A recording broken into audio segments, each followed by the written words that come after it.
नमस्कार मित्रों, ज्ञान अड्डा के YouTube चैनल पर आप सभी का स्वागत है। और मैं देवेंद्र कुमार आप लोगों का हार्दिक अभिनंदन करता हूं दोस्तों। तो चलिए स्टार्ट करते हैं अपना अगला क्लास।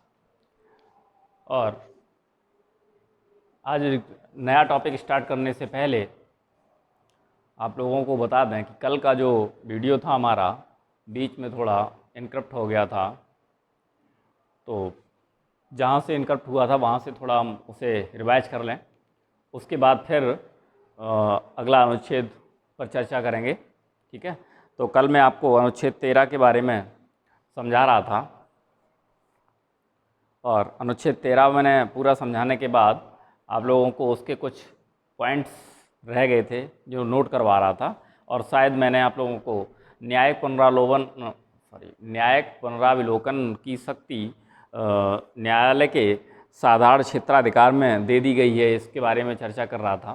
ठीक है, तो यहीं से वो पॉइंट जो छूटे हुए हैं वो आप नोट कर सकते हैं, मैं लिख दे रहा हूँ।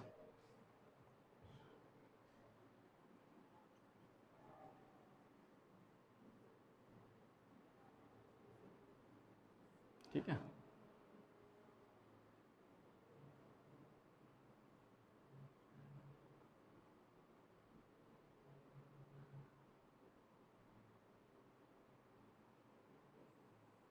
अनुच्छेद 13 का छूटा हुआ भाग।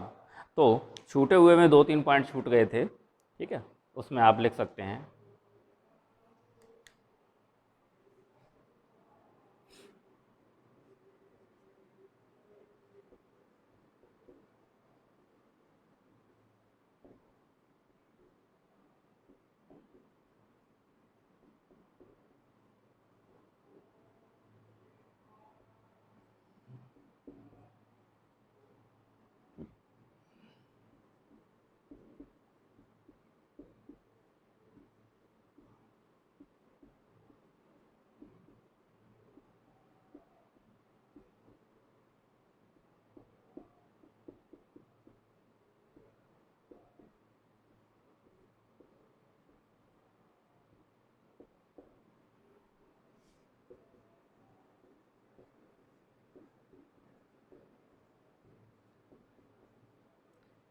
न्यायिक पुनरावलोकन को न्यायालय के साधारण क्षेत्राधिकार में दे दिया गया है।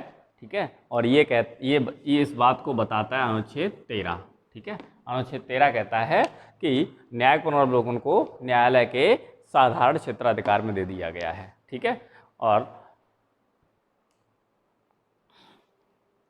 नेक्स्ट है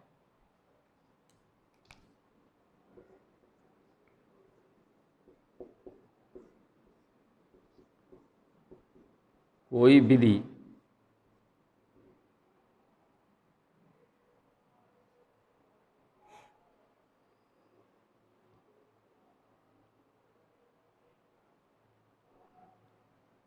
विधि संवैधानिक है या नहीं,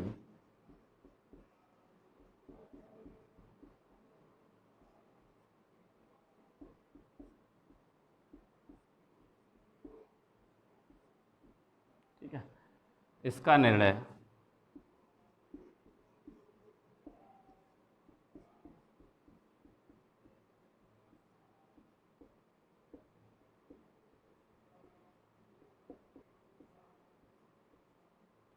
सुप्रीम कोर्ट करेगा। ठीक है, दूसरा पॉइंट था कोई विधि संवैधानिक है या नहीं है, इसका निर्णय कौन करेगा? सुप्रीम कोर्ट करेगा। ठीक है, यानी कि ये सुप्रीम कोर्ट बताएगा कि कोई विधि संवैधानिक है या नहीं है। ठीक है, यहाँ सुप्रीम कोर्ट की जगह आप न्यायपालिका लिख लें तो ज़्यादा बेहतर रहेगा।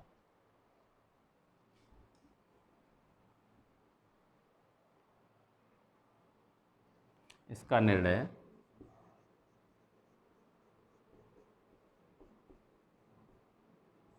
न्यायपालिका करेगी। ठीक है,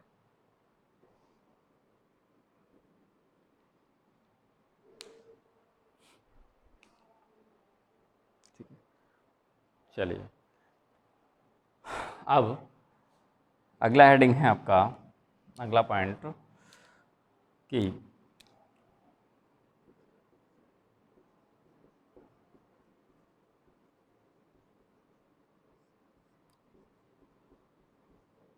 संविधान लागू होते समय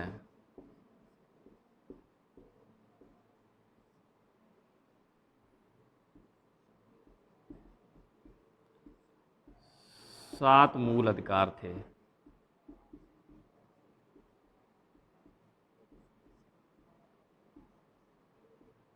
ठीक है। और वर्तमान में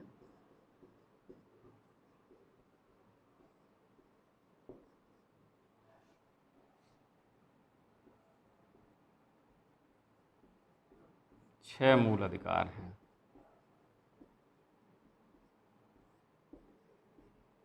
ठीक है। और सातवां मूल अधिकार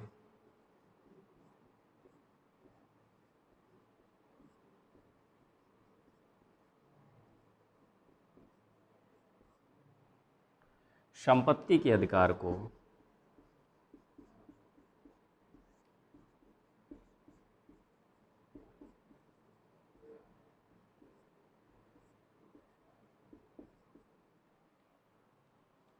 सातवां मूल अधिकार क्या था आपका? संपत्ति का अधिकार। ठीक है।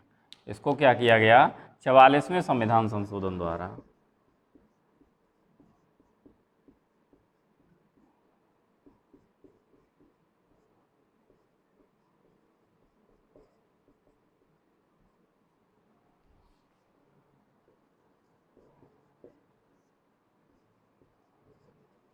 अनुच्छेद 300A में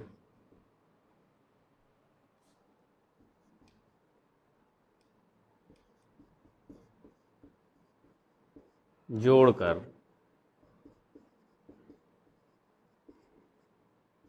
विधिक अधिकार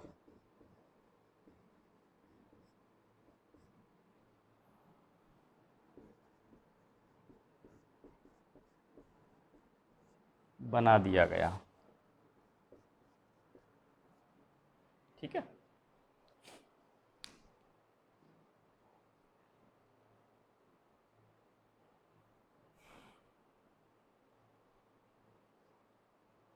अच्छा, 44वां संविधान संशोधन 1978।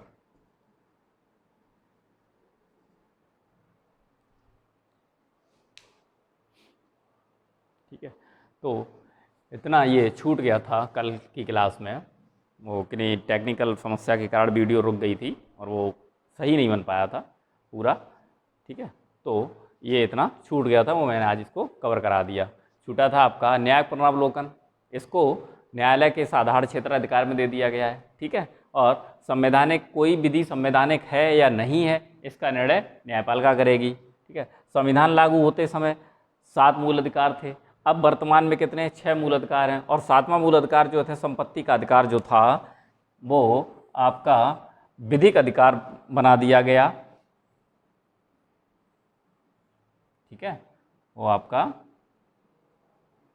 विधिक अधिकार बना दिया गया है और अनुच्छेद 300A में जोड़ दिया गया है। ठीक है। अब जो संपत्ति का अधिकार है वो अनुच्छेद 300A या 300 का या 301 के तहत विधिक अधिकार माना जाएगा। ठीक है। विधिक अधिकार या कानूनी अधिकार। ठीक है।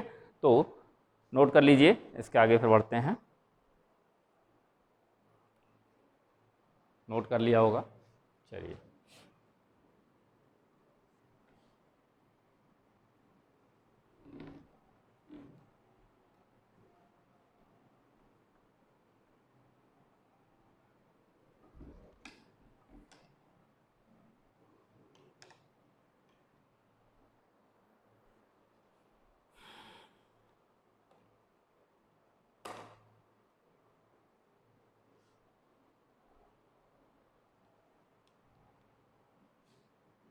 वर्तमान में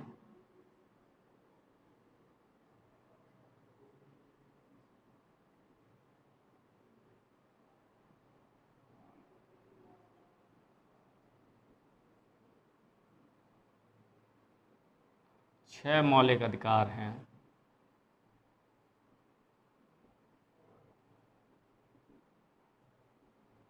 जो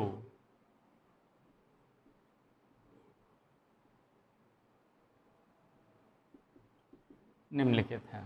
ठीक है, वर्तमान में 6 मौलिक अधिकार हैं जो कि आपके निम्नलिखित हैं। पहला क्या है आपका? फर्स्ट है आपका समानता का अधिकार।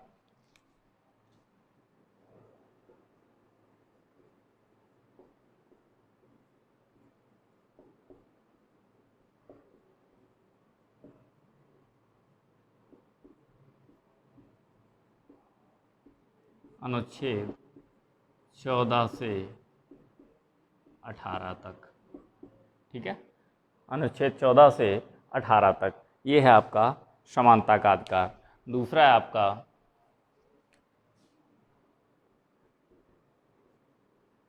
स्वतंत्रता का अधिकार।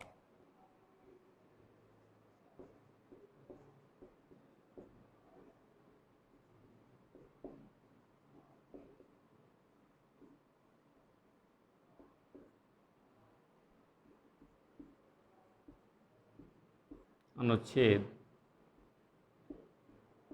19 से 22 तक। ठीक है, पहला आपका समानता का अधिकार अनुच्छेद 14 से 18। दूसरा है आपका स्वतंत्रता का अधिकार अनुच्छेद 19 से 22। तीसरा है आपका शोषण के विरुद्ध अधिकार 22 से 24।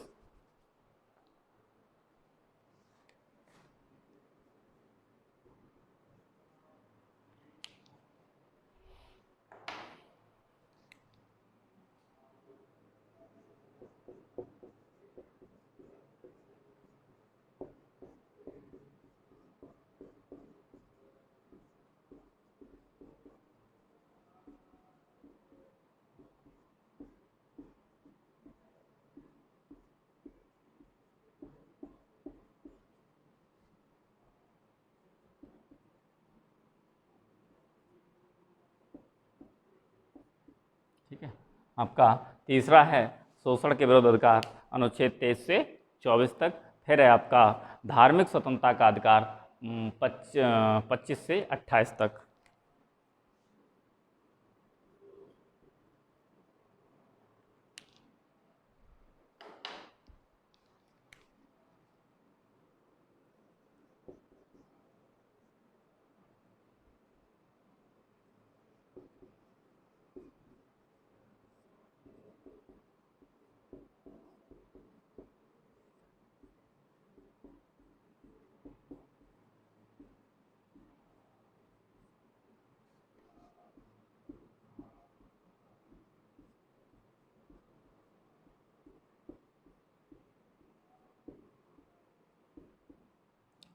धार्मिक स्वतंत्रता का अधिकार अनुच्छेद 25 से 28 तक।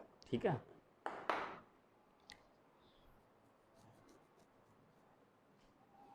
पांचवा है आपका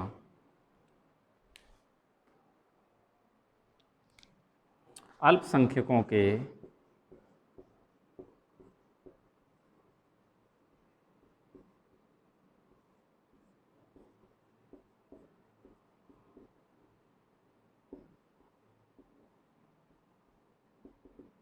शिक्षा एवं संस्कृति संबंधी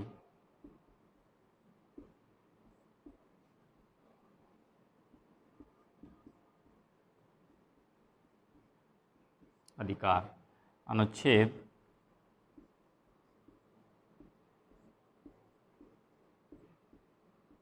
29 से 30।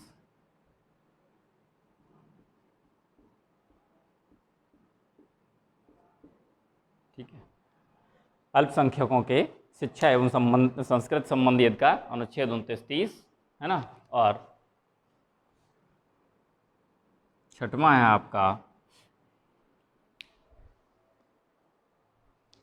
संवैधानिक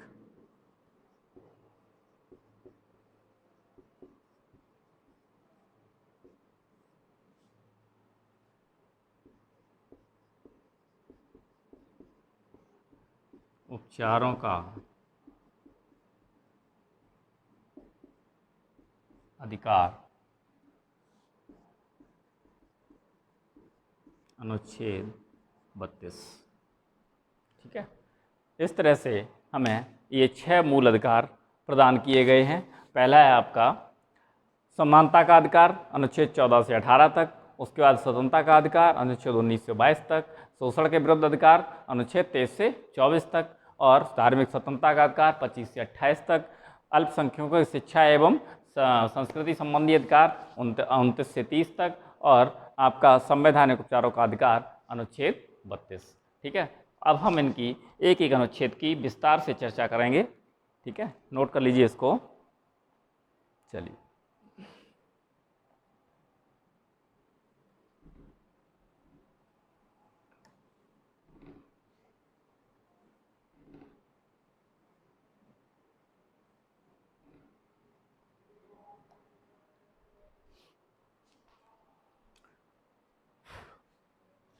अब हम बात करेंगे अनुच्छेद 14। क्या है? विधि के समक्ष समता।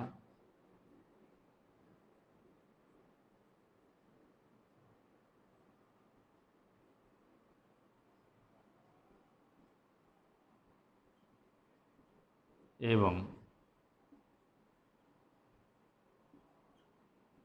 विधियों का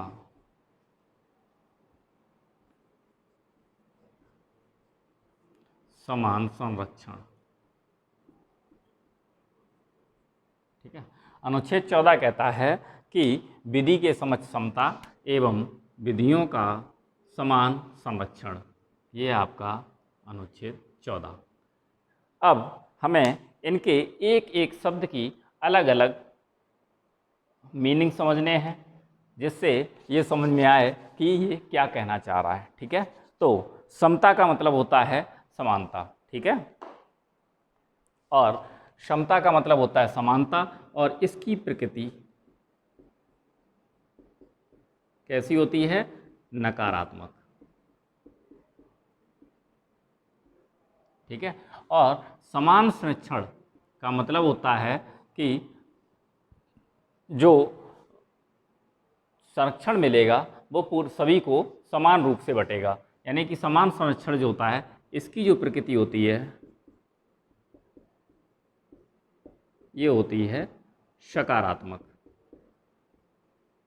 ठीक है, क्यों? क्योंकि अगर आप मान लो समान संरक्षण दे रहे हैं तो किसी को कोई ऐतराज नहीं होता है, लेकिन जब समानता की बात आती है तो यहाँ पर लोग अपना व्यक्तिगत समानता से मतलब रखते हैं, और व्यक्तिगत समानता से मतलब होने के कारण इसका जो प्रकृति है वो नकारात्मक हो जाती है। क्योंकि कोई भी सवर्ण एचसी के साथ नहीं मिल सकता, एचसी अपने नीचे के साथ नहीं मिल सकता, ओबीसी सवर्ण से नहीं मिल सकता, ओबीसी अपने नीचे से नहीं मिल सकता। तो जो ये समता है ना, तो समता वो व्यक्तिगत हो जाती है, और जब जहाँ व्यक्तिगत बात आती है वहाँ उसकी प्रकृति नकारात्मक हो जाती है। ठीक है, इसलिए समता की प्रकृति नकारात्मक है और समान संरक्षण की प्रकृति सकारात्मक है। ठीक है, क्योंकि ओबीसी ओबीसी संरक्षण समान मिल सकता है, चाहे वो ओबीसी किसी भी कास्ट में आता हो। जनरल जनरल जनरल को समान संरक्षण मिलता है, चाहे वो किसी भी कास्ट का हो, है ना। और इसी तरह से एचसी वर्ग एचसी एचसी किसी भी कैटेगरी का हो, वो आपका समान संरक्षण मिल सकता है। लेकिन समानता की बात अगर आप करेंगे तो इसकी प्रकृति नकारात्मक हो जाती है, क्योंकि समान वर्ण के लोग ही अपने आपस में एक दूसरे को समानता नहीं रखते हैं। ठीक है, तो समता का मतलब प्रकृति नकारात्मक है और समान संरक्षण की प्रकृति सकारात्मक है। ठीक है, अब इसकी एक एक शब्द की बात कर लेते हैं। इसमें कहा गया है विधि के समक्ष समता। ठीक है, यानी कि विधि के समक्ष समता।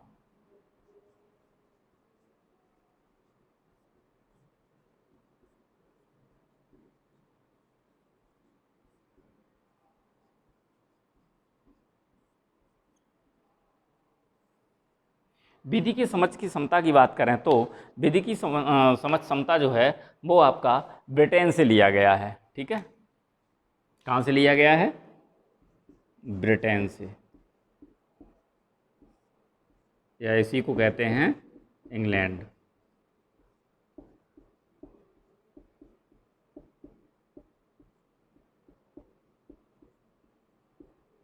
ठीक है, इसका अर्थ क्या होता है इसे भी समझ लें।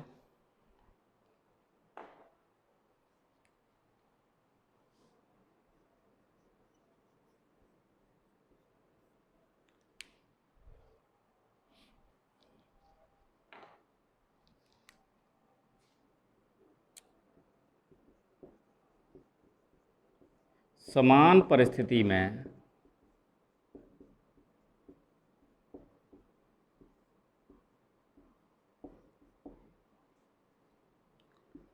समान परिस्थिति वाले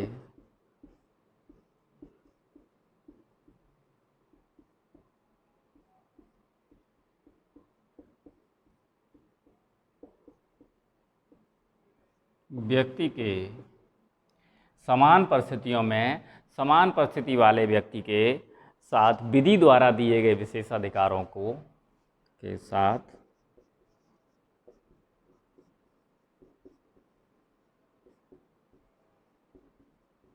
विधि द्वारा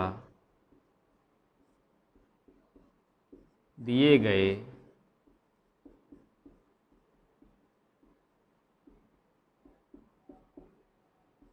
विशेषाधिकारों को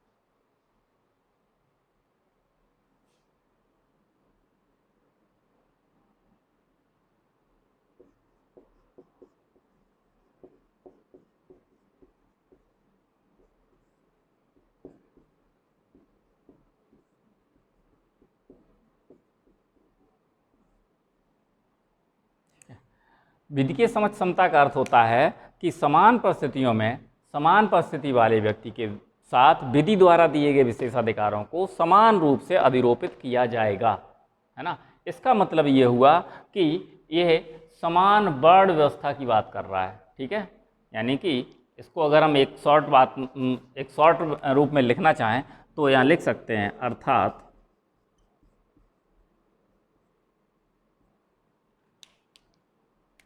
समान वर्ण व्यवस्था।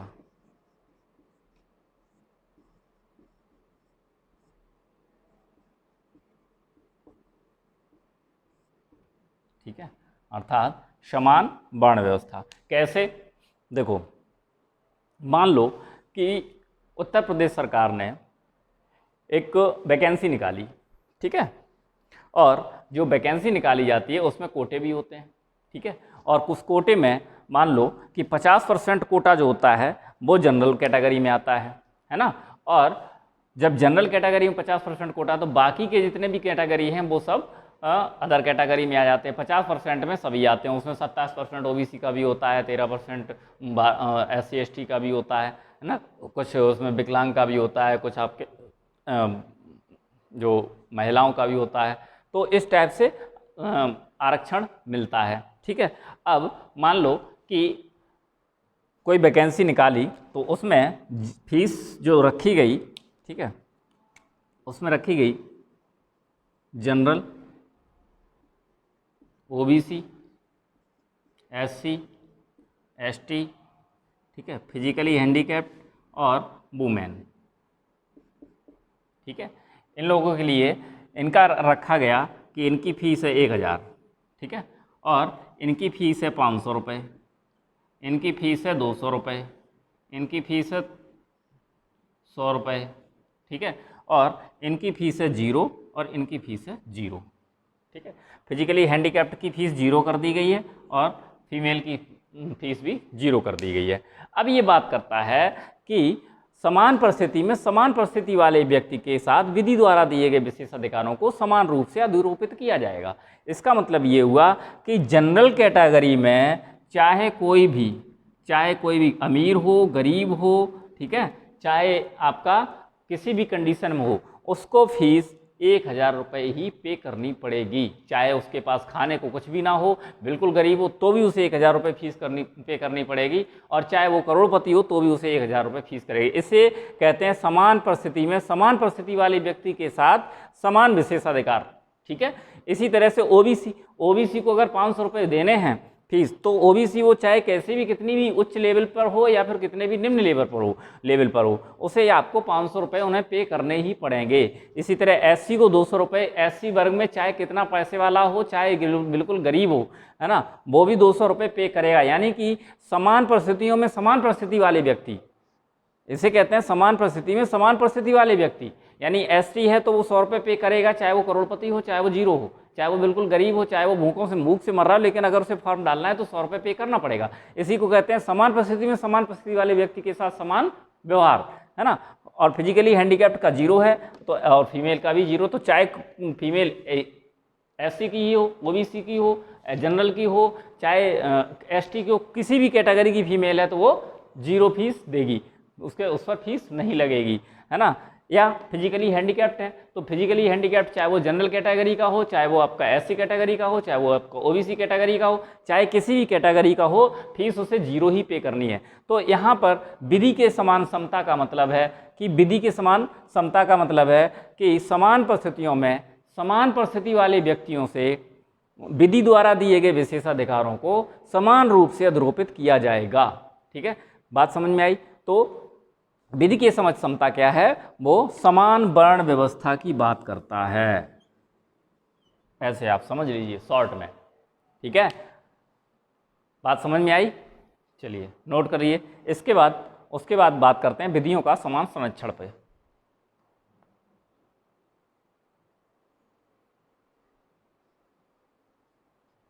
चलिए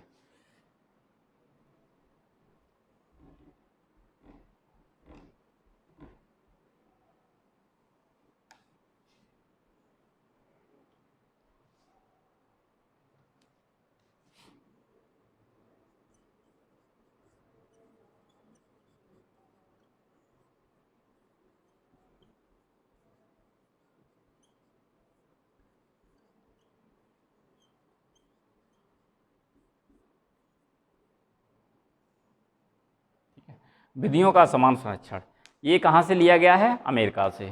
ठीक है,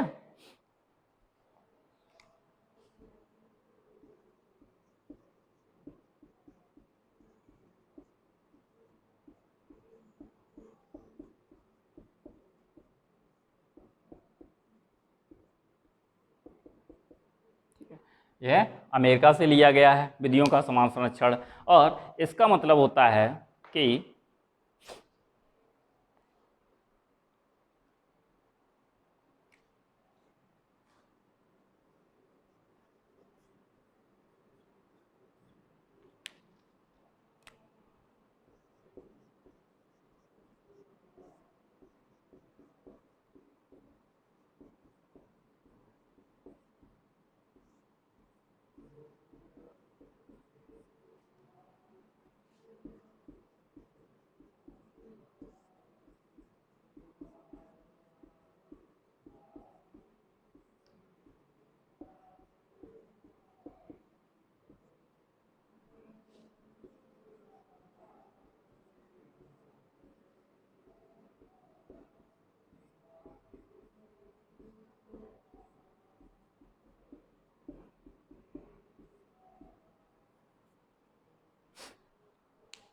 चलिए, तो विधियों का समान संरक्षण कह रहा है कि अमेरिका से लिया गया। ये इसका अर्थ है कि समान परिस्थितियों में समान परिस्थितियों वाले समान परिस्थिति वाले समान व्यक्ति, अरे भाई,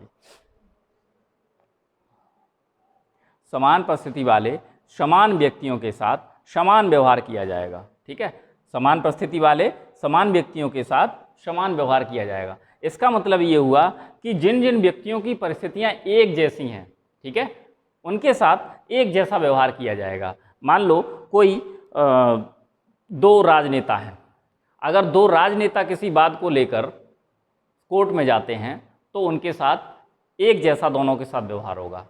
या मान लो कि 2 अधिकारी हैं, ठीक है, या 2 डीएम, मान लो 2 डीएम के बीच में कोई विवाद है तो न्यायालय में उन दोनों को समान जो संरक्षण है वो समान दिया जाएगा। ठीक है, जो विधि इटावा के डीएम, मान लो कि जैसे इटावा और कानपुर के डीएम में विवाद हो गया, ठीक है। तो जो विधि के समक्ष संरक्षण जितना कानपुर वाले डीएम को मिलेगा, उतना ही संरक्षण इटावा के डीएम को मिलेगा। अब इसका मतलब ये नहीं है कि इटावा का डीएम हो और कानपुर का कोई नागरिक हो और वो आपस में भिड़ जाएं तो फिर जो विधियों का समान संरक्षण है वो मिल जाएगा, वो नहीं मिलेगा, क्योंकि उनके अपने विशेषाधिकार हैं और एक आम नागरिक के अपने विशेषाधिकार हैं। तो विशेषाधिकार के अकॉर्डिंग इन लोगों को समान संरक्षण दिया जाता है, ठीक है। और कोई भी नागरिक अगर कहीं भी किसी अधिकारी से भिड़ता है और ये कहता है कि मुझे अनुच्छेद 14 के तहत विधियों के समान संरक्षण और विधियों के समान संरक्षण प्राप्त है ना, तो फिर वो सीधा ही कहेगा बेवकूफ़, इसका दूसरा पार्ट भी पढ़ के आ, है ना। मतलब समान व्यक्ति परिस्थिति में समान व्यक्तियों को समान संरक्षण मिलेगा, ठीक है। इसका मतलब ये हुआ कि जिस व्यक्ति की जैसी परिस्थिति है उसको उसी हिसाब से संरक्षण दिया जाएगा, ठीक है। ऐसा नहीं होगा कि एक अधिकारी से एक आम आदमी लड़ जाए और उसको दोनों को समान ट्रीटमेंट कर दिया जाए, वो नहीं मिलेगा, ठीक है। क्योंकि कहा साफ साफ लिखा है कि विधियों का समान संरक्षण जब मिलेगा जब समान परिस्थिति हों, यानी समान परिस्थिति वाले समान व्यक्तियों के साथ, जिसकी परिस्थितियां समान हों उनके पद भी समान हों, ठीक है। समान पद, हाँ, आम नागरिक अगर दो आपस में भिड़ते हैं तो उनको एक जैसा ट्रीटमेंट किया जाएगा। अब ऐसा नहीं होगा कि आम नागरिक एक पुलिस अधिकारी से भिड़ जाए और पुलिस अधिकारी और आम नागरिक को समान ट्रीटमेंट मिल जाए, ऐसा नहीं होगा, क्योंकि उसके अपने विशेषाधिकार होंगे, उसे उनके लेवल के विशेषाधिकार दिए जाएंगे और समान व्यक्ति को समान विशेषाधिकार दिए जाएंगे, ठीक है। तो इसका मतलब यही हुआ कि समान परिस्थितियों वाले समान व्यक्तियों के साथ समान व्यवहार, ठीक है।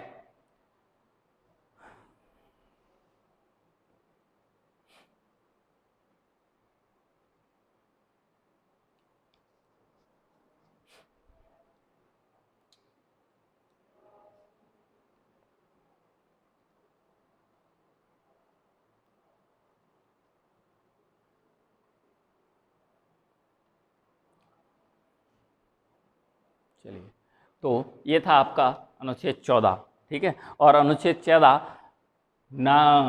प्रत्येक नागरिक पर लागू होता है, ठीक है। ये ध्यान रहे कि अनुच्छेद 14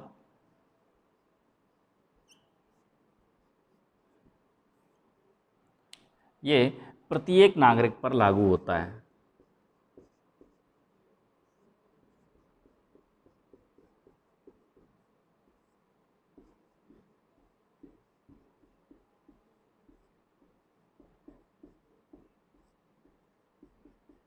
ठीक है। और प्रत्येक नागरिक से आप क्या समझते हैं? प्रत्येक नागरिक का मतलब होता है, प्रत्येक नागरिक का मतलब होता है नागरिक और गैर नागरिक,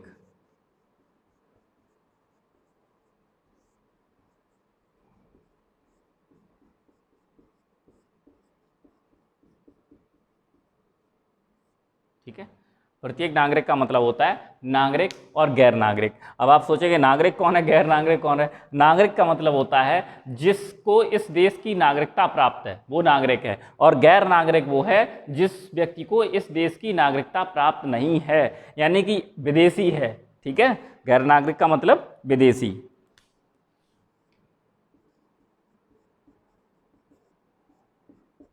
ठीक है। गैर नागरिक का मतलब विदेशी, यानी कि अनुच्छेद 14 जो है वो नागरिक और गैर नागरिक दोनों पर लागू होता है, यानी भारतीय और विदेशियों पर। विदेश का कोई भी व्यक्ति अगर भारत में आता है तो उसे भी अनुच्छेद 14 का पावर मिला हुआ है, ठीक है। और ये संयुक्त महासंघ जो है आपका, जिसे बोलते हैं संयुक्त राष्ट्र संघ, ठीक है। तो संयुक्त राष्ट्र संघ के अनुच्छेद 7 में आपके समता और संरक्षण दोनों ही लिए गए हैं, ठीक है। चलिए नोट कर लीजिए, संयुक्त राष्ट्र संघ के अनुच्छेद 7 में लिख लीजिए, कहीं पूछा भी जा सकता है।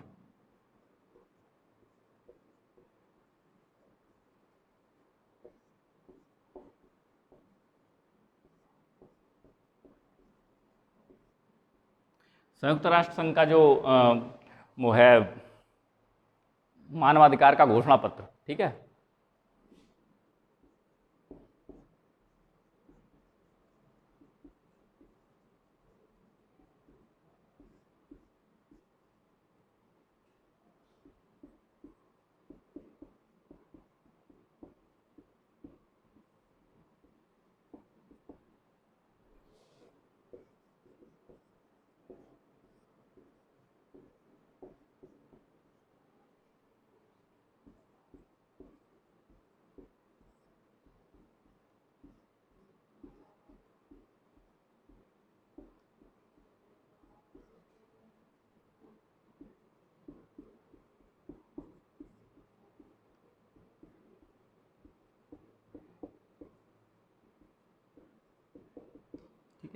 संयुक्त राष्ट्र संघ का जो मानवाधिकार है, मानवाधिकार के घोषणा पत्र है, उसमें अनुच्छेद 7 में समता और संरक्षण दोनों का उल्लेख है। ठीक है, दोनों ही प्रयोग किए गए हैं।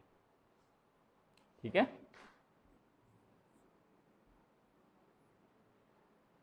संयुक्त राष्ट्र संघ के मानवाधिकार के घोषणा पत्र के अनुच्छेद 7 में समता और संरक्षण दोनों का उल्लेख है।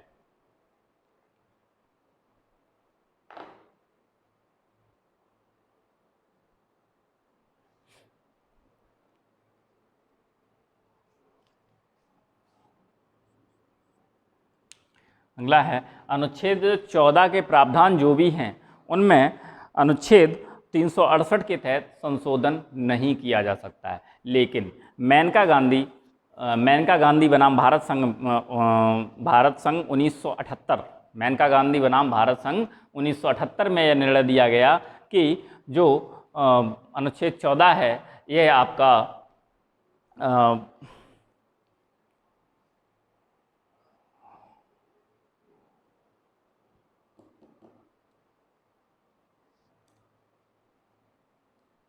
थोड़ा मिस कर रहे हैं यार, क्या मिस हो रहा है।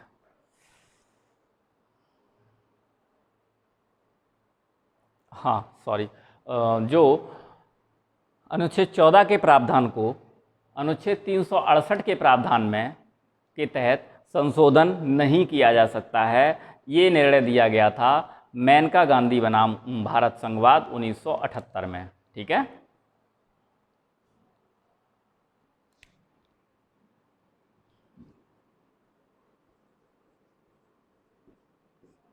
अनुच्छेद 14 के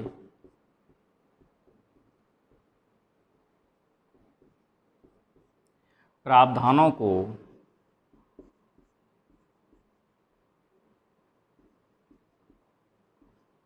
अनुच्छेद 368 के तहत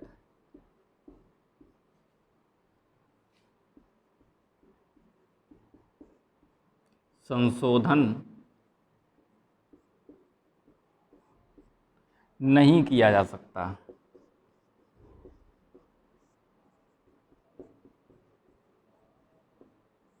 ठीक है,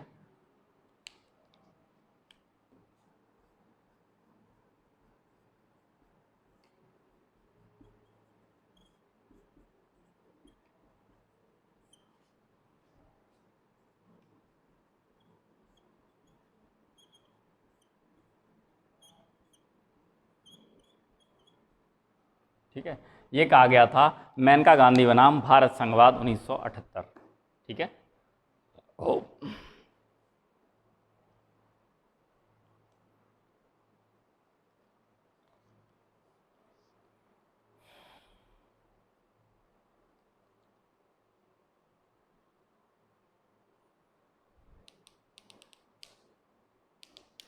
और एक और केस आया था रणधीर सिंह बनाम भारत संघवाद। ठीक है, 1982 में आया था और इसमें कहा गया था समान कार्य के लिए समान वेतन।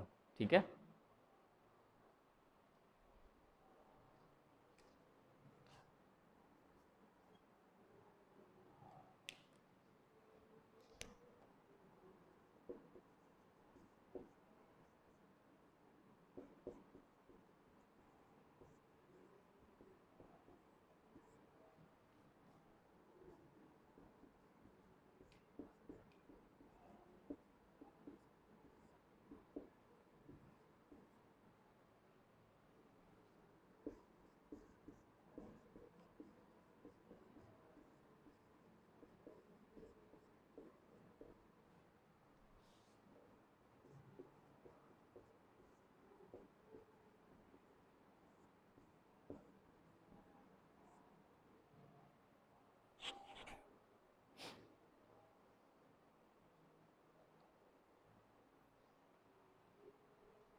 रणधीर सिंह बनाम भारत संघवाद 1982 में समान कार्य के लिए समान वेतन निर्धारित किया गया था, लेकिन अब यह मूल अधिकार न होकर नीति निर्देशक तत्व है। ठीक है,